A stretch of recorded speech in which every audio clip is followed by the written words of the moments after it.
খালিদ বিন Walid একদিন বিছানাতে শুয়ে আছে, ইন্তেকালের সময় ঘনিয়ে এসেছে। খালিদ বিন ওলীদ চোখ ভরা পানি লে কাঁদে, আর স্ত্রী পাশে বসে রয়েছে। কি কষ্ট হচ্ছে আপনার, কেন কাঁদছেন? খালিদ বিন ওলীদ বলছে, আমি চলে যাব, আমার যাবার সময় হয়ে এসেছে, আমি এজন্য কাঁদছি। আমি 120 থেকে 25টা লড়াই করেছি, প্রতিটা লড়াইয়ে যাবার সময় আল্লাহর কাছে দোয়া করতাম, আল্লাহ আমি যেন হকের জন্য লড়তে লড়তে শহীদ হয়ে যায়, আমি যেন মানবতার জন্য লড়তে লড়তে শহীদ হয়ে যায়, আমি যেন ইনসাফের জন্য লড়তে লড়তে শহীদ হয়ে যায়। হে আল্লাহ, আপনার জন্য, আপনার হাবিবের জন্য, দ্বীনের জন্য লড়তে লড়তে জালিমদের আঘাতে আমি যেন শহীদ হয়ে যায়। আমার প্রাণের স্ত্রী রে, আমার শরীরের এমন কোন জায়গা নাই যেখানে বল্লমের দাগ নাই, তরোয়ালের দাগ নাই, তীরের দাগ নাই। আমার শরীরে হাজারো আঘাত লেগেছে, কিন্তু আমি শহীদ হলাম না, জালিমদের আঘাতে শহীদ হলাম না, প্রতিটা লড়াইয়ে বিজয় পেয়ে গেলাম। আজ আমি বিছানায় শুয়ে শুয়ে ইন্তেকাল করছি, আমি খালিদ শহীদ হতে পারলাম না, এই জন্য আমি মনে দুঃখে কাঁদছি। স্ত্রী সান্ত্বনা দিয়ে বলছে, কে আছে দুনিয়া জমিনে আপনাকে শহীদ করতে পারবে? কেন আপনার নাম হলো সাইফুল্লাহ, আল্লাহ তরোয়াল। কে আছে জমিনের উপরে আল্লাহ তরোয়ালকে ভেঙে দিতে পারবে? এই আল্লাহ তার তরোয়ালকে ভাঙতে দেয়নি। আরো জোরে বলুন সুবহান। আসেন আমার নবী পাকের আখলাক, আমার নবী পাকের দিন, আমার নবী পাকের আদর্শ, আমার নবী পাকের জীবন চরিত্র আজও পৃথিবীর মানুষ যারাই পড়তে লেগেছে, তারাই আমার নবী পাকের দিবানা হয়ে গিয়ে ইমানে নূরের কলেমা পড়ে মুসলমান হয়ে যাচ্ছে। এ যুবকেরা, তরুণেরা, আমার নবী পাকের প্রেমিকেরা, ইসলাম বিধান করে দিল। আল্লাহ নবীর কাছে একটা ব্যক্তি এসে জিজ্ঞাসা করলে, ইয়া রাসূলুল্লাহ, হাবিবাল্লাহ, আমার উপরে সব থেকে বেশি কার হক? আল্লাহ নবী বললেন, তোমার মায়ের, তারপরে কাঁদ তোমার মায়ের, তারপরে কাঁদ তোমার মায়ের, তারপরে কাঁদ তোমার বাপের। অর্থাৎ ইসলাম নারীদের অধিকার কত দিয়েছেন দেখে। মা তো নারী জাত, প্রত্যেকটা পুরুষ আপনার তো মা আছে। আল্লাহ নবী বললেন, প্রথম সব থেকে বেশি হক আপনার উপরে আপনার মায়ের যে কিনা নারী, দ্বিতীয় হক আপনার উপরে আপনার মায়ের যে কিনা নারী, 3 নম্বর হক আপনার মায়ের যে কিনা নারী, তারপরে হলো আপনার আব্বা যে কিনা পুরুষ। ইসলাম নারীকে এত মর্যাদা দিয়েছে, এই ইসলামের ওপর কেউ মিথ্যাচার করবে, এটা চুপ করে থাকা, এর থেকে বড় জুলুম আর কি হতে পারে?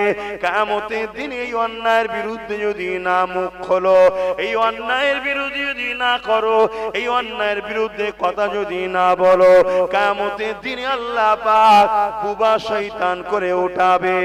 এই যুবকেরা, তরুণেরা, আমার আব্বা আম্মারা, মনে রেখে দেবেন, আল্লাহ নবী, নূহ নবী, দয়া নবী জানিয়ে দিলে, যখন কোন নারী কোন পুরুষে বিবাহ হবে, অর্থাৎ একটা কন্যা একটা পুরুষ দুজনের যখন নিকাহ হবে, ইসলামের নিকাহ সিস্টেমটা কি শুনে রেখে দাও।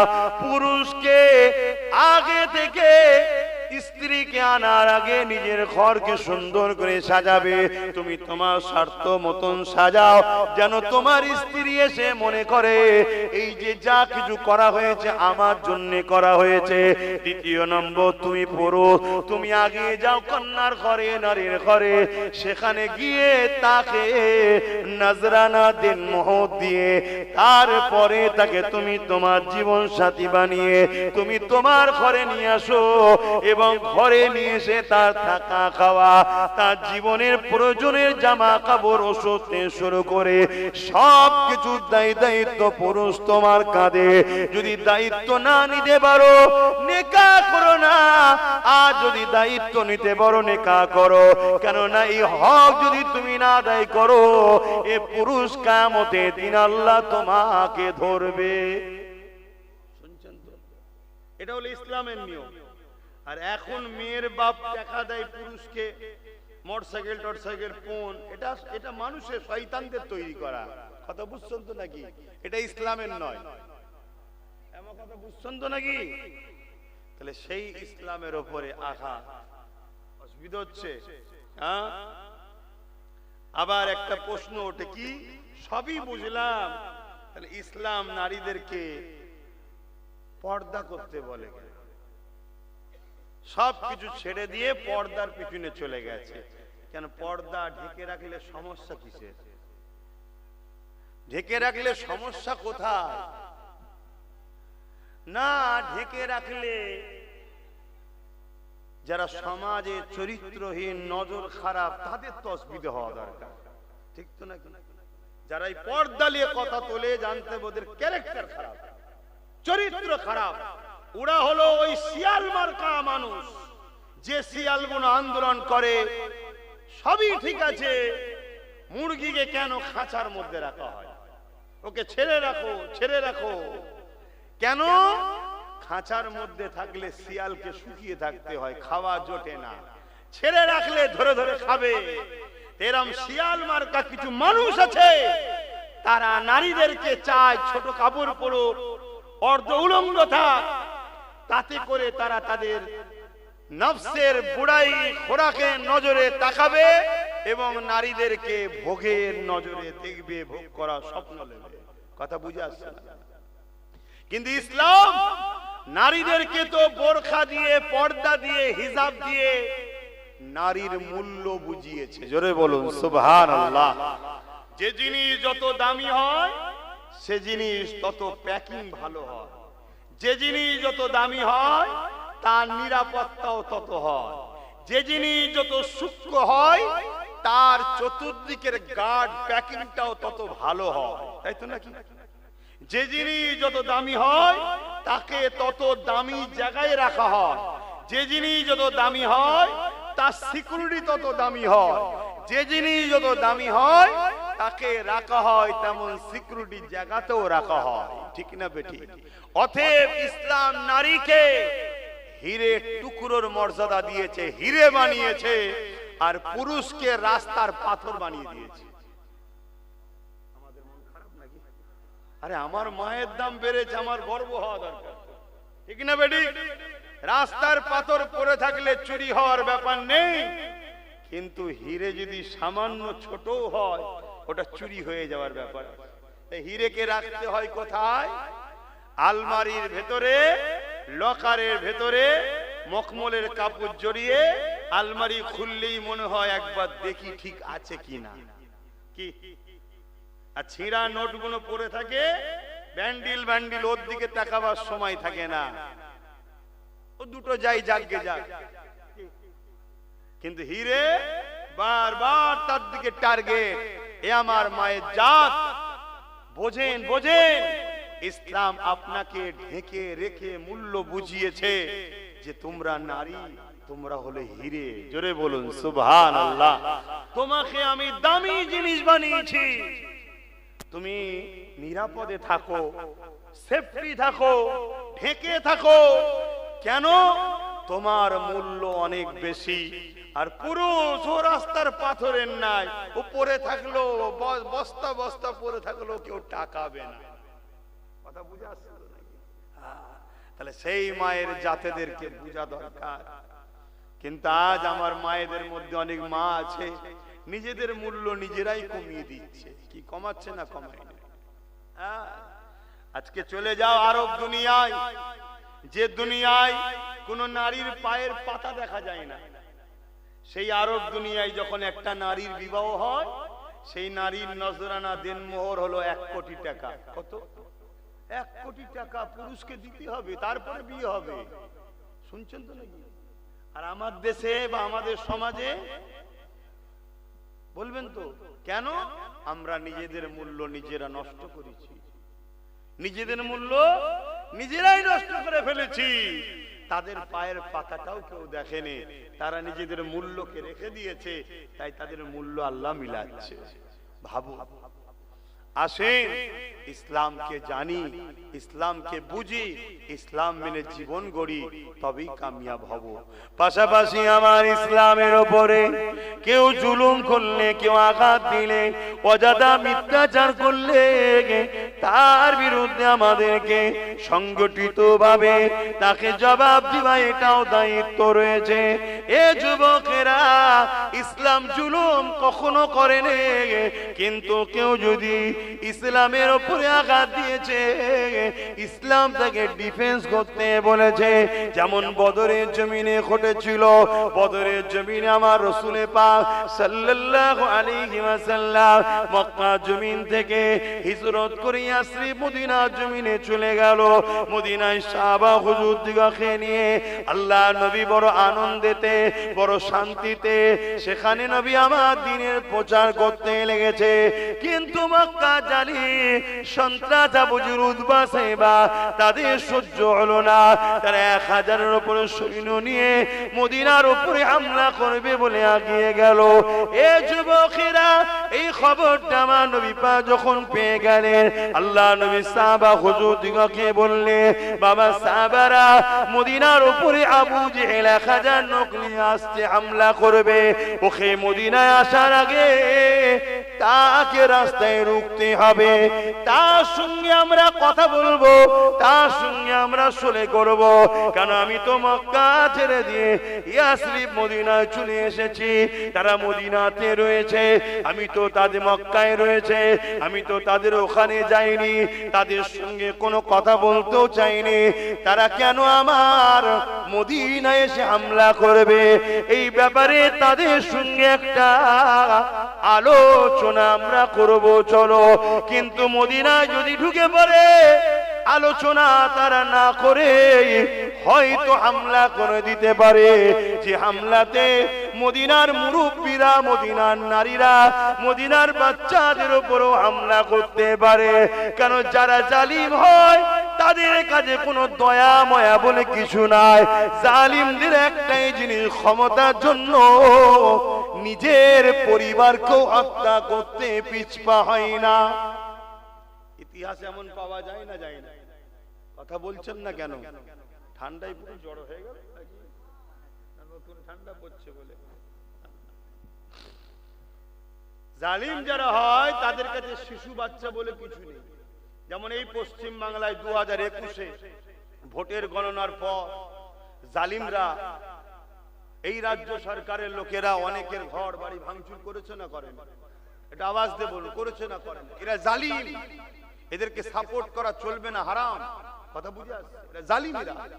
এমনকি দক্ষিণ 24 পরগনায় বেশ কিছু কিছু বিধানসভাতে রোজার মাস ছিল, মনে পড়ছে তো, ইফতার পর্যন্ত ফেলে দিয়েছে, বাচ্চা ছেলেদেরকে পর্যন্ত আঘাত করেছে, কল তুলে চলে গেছে। ইফতারের যে পানি, এই পানিটা পর্যন্ত খেতে দেয় না। এরা জালিম। কেন? তার বাড়ির কেউ হয়তো জালিমকে ভোট না দিয়ে অন্যদিকে দিয়েছিল, তাই জুলুম করছে। কথা শুনছেন? এইভাবে অত্যাচার করেছে। তো এটা জালিমদের অভ্যাস, এটা নতুন নয়। এরা আগামী দিন আরো করবে, এরা আগামী দিন আরো করবে। কখন করবে? যখন এদেরকে আমরা ছেড়ে দেব। প্রথম ছোট কুড়ি বেরোয়, এই গাছটা আস্তে আস্তে বড় হয় না, হয় না? কথা বলো, বড় হয়। যখন আপনি ছেড়ে দেবেন, এর পাপাচার বাড়বে। আর একে যদি এক্ষুনি নির্মূল করে দেওয়া হয়, তাহলে জালিমের জুলুম খতম হয়ে গেল। আর আল্লাহর সৃষ্টিকে যে জালিমদের হাত থেকে বাঁচায়, এর থেকে বড় জিহাদ আর কি হতে পারে? জোরে বলুন সুবহানাল্লাহ। আমার নবীর মিশন তো এটাই ছিল। আমার নবী শুধু নয়, যত নবীরা এসেছে মিশন কি ছিল? জালিমদের হাত থেকে আল্লাহর সৃষ্টিকে বাঁচানো। জোরে বলুন সুবহানাল্লাহ।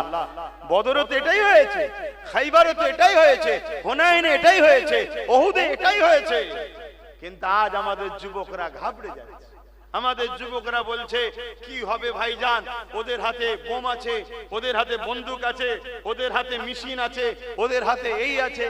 আরে ওটা কি হাতে দেখছিস? বদরে জালিমদের হাতেই অস্ত্র ছিল। বদরে অস্ত্র কাদের হাতে ছিল? আরে কথা বলছে না তো, কিন্তু বিজয়টা কাদের হয়েছে? ঘাবড়াচ্ছ ঘাবড়াচ্ছ কেন? আর আল্লাহ যদি তোমাকে জালিমদের হাত থেকে মনুষ্য জাতিকে, ইনসাফকে, ইনসানিয়াতকে, ন্যায়কে, মানবতাকে, সত্যকে, গরিবকে উদ্ধার করার জন্য যদি আব্বাস সিদ্দিকীর এই লড়াইয়ে মরণ থাকে, এই মরণটা তো আমার জন্য নিয়ামত ওয়ালা মরণ হবে। জোরে বলুন সুবহানাল্লাহ। আমি মরবো না মরবো না কথা বলে বলতে লজ্জা লাগছে যে হুজুর মানুষ বলি কি করি, এটা তো চির সত্য। হুজুর তো কি হয়েছে, মরণ তো হবেই রে বাবা, ঠিক না বেটি? তাহলে এমনি ঘরে বিছানায় পড়ে মরা বা এমনি মরা, যাক সম্মরণই। আমি চাই ঈমান হালে যে মরবে সেই কামিয়াবি, কিন্তু তারপরও ওই মরণটা কত সুন্দর, যে মরণের উদ্দেশ্য জুলুমের বিরুদ্ধে, অন্যায়ের বিরুদ্ধে, খুনের বিরুদ্ধে, নেশার বিরুদ্ধে, অত্যাচারের বিরুদ্ধে, মানবতার পক্ষে, ইনসাফের পক্ষে, এতিমের পক্ষে, বিধবার পক্ষে, মুসলিমের পক্ষে, ন্যায়ের পক্ষে, সত্যের পক্ষে দাঁড়ানোর জন্য যে মরণটা হবে, ওই মরণটা তো আল্লাহর পক্ষ থেকে একটা নিয়ামত। জোরে বলুন সুবহানাল্লাহ।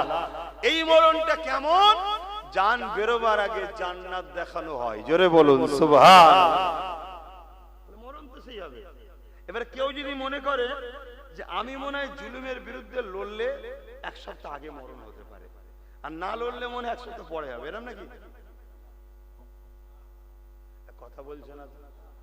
অনেক হয়তো ভাবে যে এই ছেলেটা জন বয়সে মরে গেল, কি দরকার ছিল অন্যায়ের বিরুদ্ধে বলার, না হয়তো বাঁচতো। এরকম কেউ মনে করেন নাকি? এটা কুফরি, এটা আল্লাহর বিধানকে অস্বীকার করা, ঈমান চলে যাবে। শুনছেন না? শোনেন? হ্যাঁ, একটা দলের ব্যক্তির নাম বলি, একটু শোনেন। নাম হচ্ছে হযরতে খালিদ বিন ওলীদ। নাম শুনেছেন? হ্যাঁ, মাশাআল্লাহ, আলহামদুলিল্লাহ। ইনাদের নাম শুনুন, চোরেদের নাম জেনে লাভ নেই।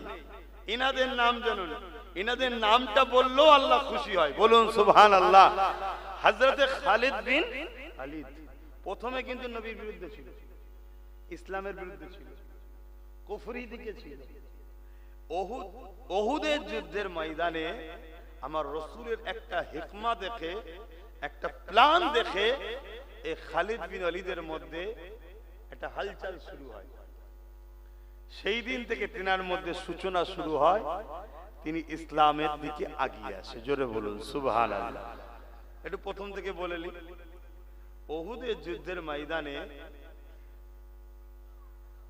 খালিদ বিন ওলীদ আর একজন জালিম সরদারের সঙ্গে বসে মিটিং করেছিল দুজনে, কি যে মুসলমান নামাজ কখনো ছাড়ে না, মুসলমান। আর এখন মুসলমান নামাজ কখনো পড়ে না। কথা কি ভুল বলে ফেললাম? এখন মুসলমান নামাজ কখনো পড়ে না। কি আমি বলো তো, এমন যুবক ছেলে আছে জুম্মাও পড়ে না। তাহলে বলো তুমি কি? তুমি আমার ভাই, তোমায় বুঝাচ্ছি। এমন গুণ আছে,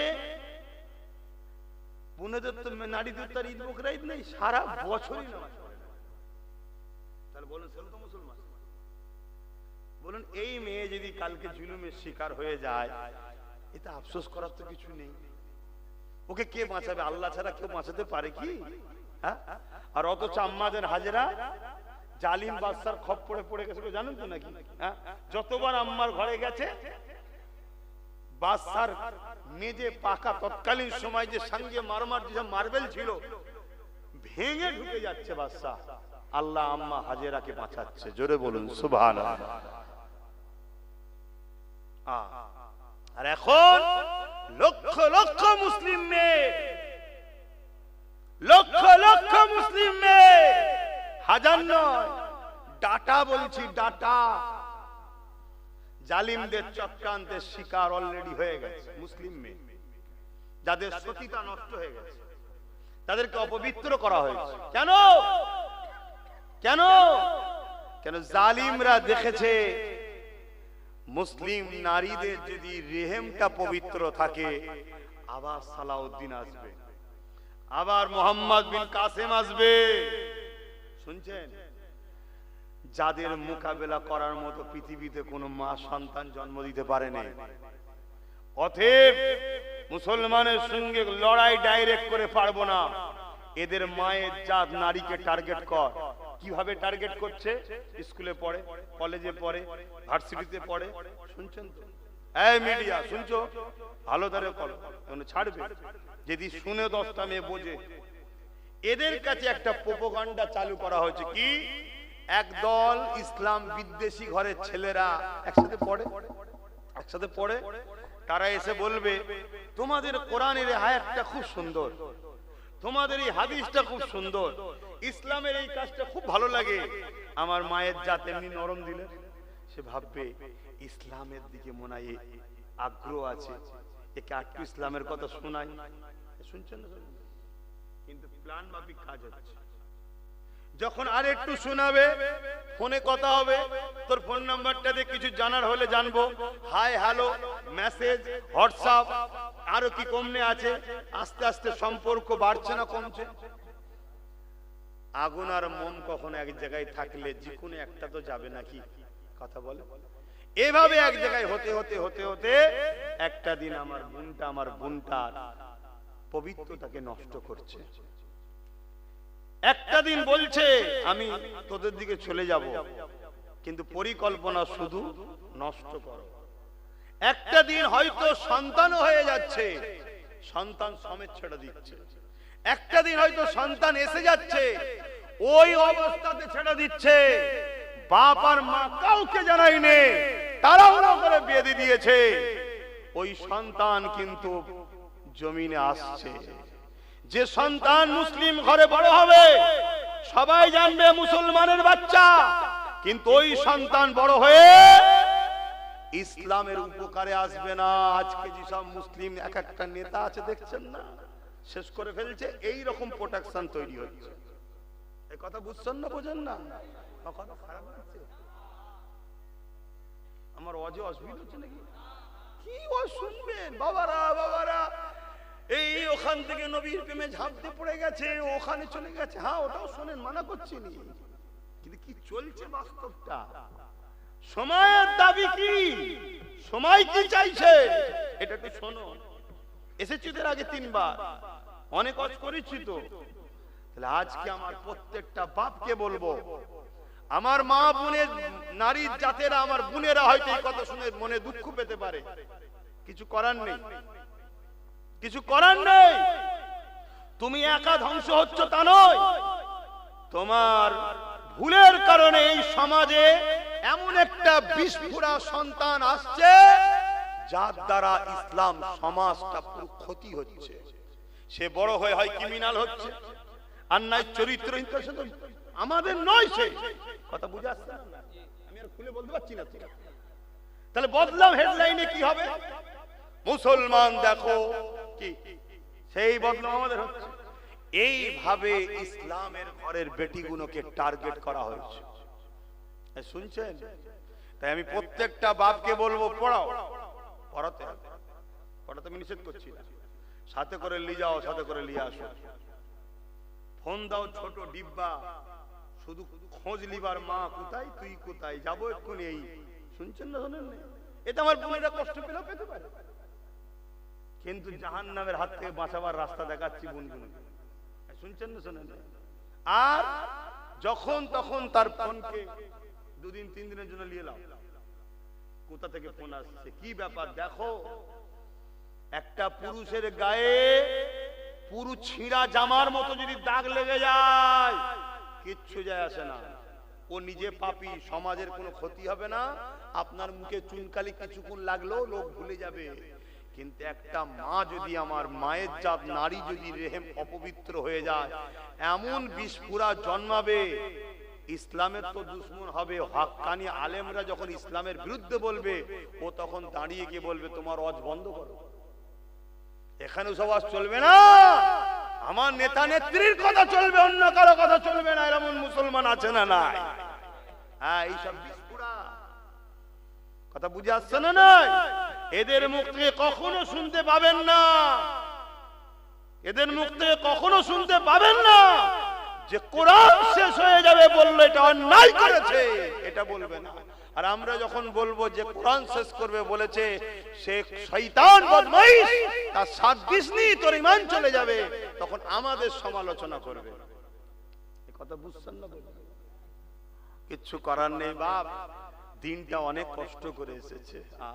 এই দিনটাকে আমার ছেলে গান শুনেছে, আমার ছেলে যাত্রায় গেছে, আমার মেয়ে টিভি দেখে ফেলেছে, আমার মেয়ে গান শুনে ফেলেছে, ওটা কিছুক্ষণের জন্য গুনাহ করেছে, তওবা করলে মাফ হয়ে যাবে। শুনছেন তো নাকি? কিন্তু গোড়া যদি গন্ডগোল হয়ে যায়, গোড়া যদি গন্ডগোল হয়ে যায় তাহলে কি হবে? বাবেরা নওজওয়ানেরা, হযরত খালিদ বিন ওয়ালিদ এমন করে ইসলাম কবুল করে নিল, সময় বড় কম কেন, তাবারুক রয়েছে। এ যুবকেরা খালিদ বিন ওয়ালিদ ইসলাম কবুল করে নিয়ে রোমদের বিরুদ্ধে লড়াই করতে যাচ্ছে। 3000 সৈন্য রয়েছে নবী সাহাবাদের, কত? আর রোমদের রয়েছে 2 লক্ষ। এই 2 লক্ষ সেনার বিরুদ্ধে 3000 সৈন্য পাঠিয়েছে। 3 জন সিপাহসালার রাসূল তৈরি করে দিয়েছিলেন। 3 জন শহীদ হয়ে যাবার পর হযরত খালিদ বিন ওয়ালিদ ইসলামের ঝান্ডাকে হাতে তুলে নিয়ে হুজুর আমার জালিমের বিরুদ্ধে লড়াই করতে লেগেছে।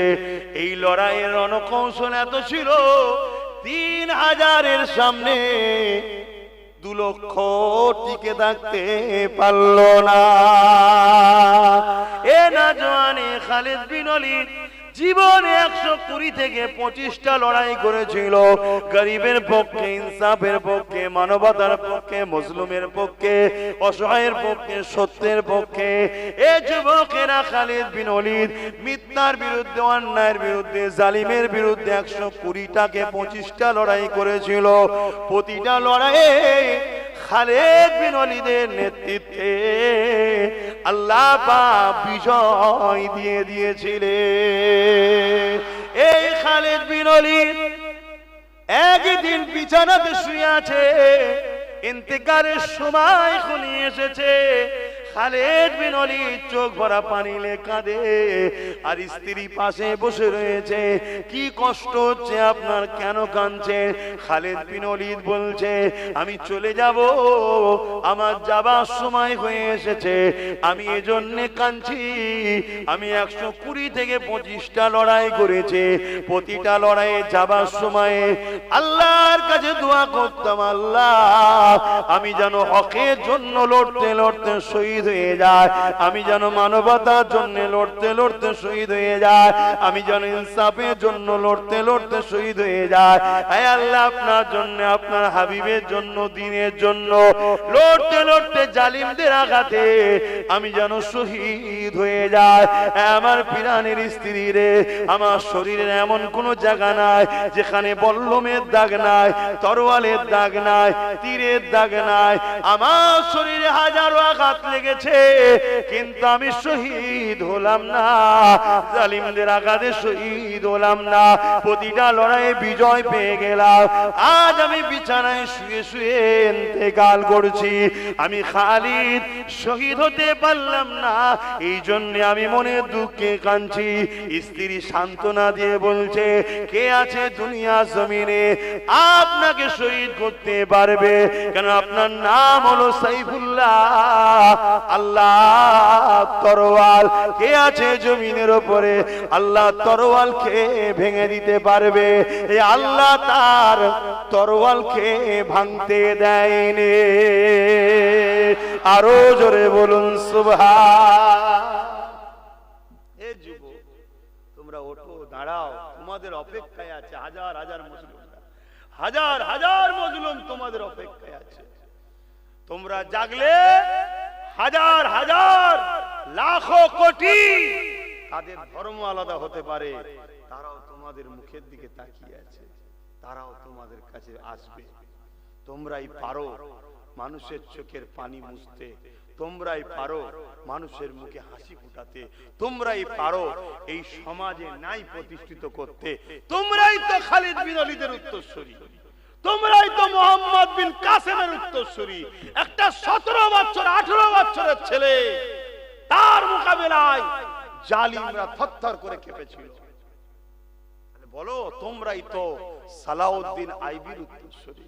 তোমরা জাগো আমার ভাই, তোমাদেরকে ইচ্ছা করে গান ধরিয়ে দেওয়া হয়েছে, যাত্রা ধরিয়ে দেওয়া হয়েছে, মেলা ধরিয়ে দেওয়া হয়েছে, ফাংশন ধরিয়ে দেওয়া হয়েছে, বাড়ি বাড়ি টিভি ঢুকিয়ে দেওয়া হয়েছে, মোবাইল ধরিয়ে দেওয়া হয়েছে, মদ ঢুকিয়ে দেওয়া হয়েছে।